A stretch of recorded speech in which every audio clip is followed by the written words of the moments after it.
Hi, welcome to my channel all in one. ಇವತ್ತು ನಾನೊಂದು ಹೊಸ ರೆಮಿಡಿ ಜೊತೆ ಬಂದಿದ್ದೀನಿ. ರೆಮಿಡಿ ಅನ್ನೋದಕ್ಕಿಂತ ಇದೊಂದು ಪೂಜಾ ವಿಧಾನ.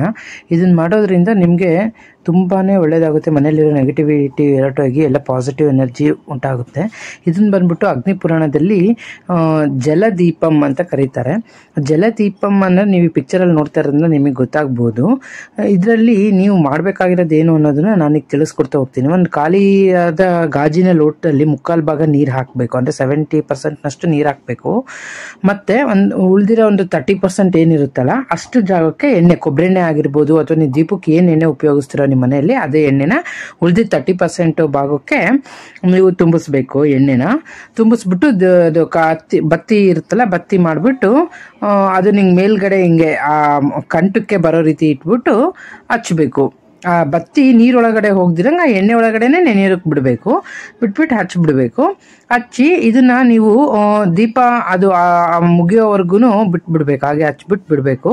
ದೇವ್ರ ಮನೆಯಲ್ಲಿ ಆ ಥರ ಹಚ್ಚಿಟ್ಬಿಟ್ಟು ಅದನ್ನ ನಂತರ ದೀಪ ಎಲ್ಲ ಆರೋದ ನಂತರ ಆ ನೀರನ್ನು ತಗೊಂಡು ನೀವು ಎಂಟೈರ್ ಮನೆಗೆ ಚಿಮ್ಕಿಸ್ಬೇಕಂದ್ರೆ ಪ್ರೋಕ್ಷಣೆ ಅಂತಾರಲ್ಲ, ಆ ರೀತಿ ಪ್ರೋಕ್ಷಣೆ ಮಾಡೋದ್ರಿಂದ ಆ ಮನೆಯಲ್ಲಿರ್ತಕ್ಕಂಥ ಎಲ್ಲ ನೆಗೆಟಿವ್ ಎನರ್ಜಿ ಹೊರಟೋಗುತ್ತೆ.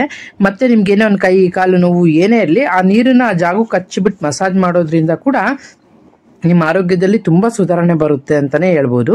ಇದು ತುಂಬಾ ಒಳ್ಳೆ ಒಂದು ಪ್ರೊಸೀಜರ್. ಇದನ್ನ ದಯವಿಟ್ಟು ಫಾಲೋ ಮಾಡಿ. ಮತ್ತೆ ಯಾವತ್ತು ಮಾಡಬೇಕು ಅಂತ ಹೇಳ್ತೀನಿ ನೋಡಿ. ಈಗ ಈ ದೀಪನ ನೀವು ಈ ದೀಪನ ಪ್ರತಿ ದಿವಸ ಸಾಯಂಕಾಲ ಬೇಕಾದರೂ ಹಚ್ಬೋದು, ನಿಮ್ಮ ಅನುಕೂಲಕ್ಕೆ ತಕ್ಕ ಹಾಗೆ.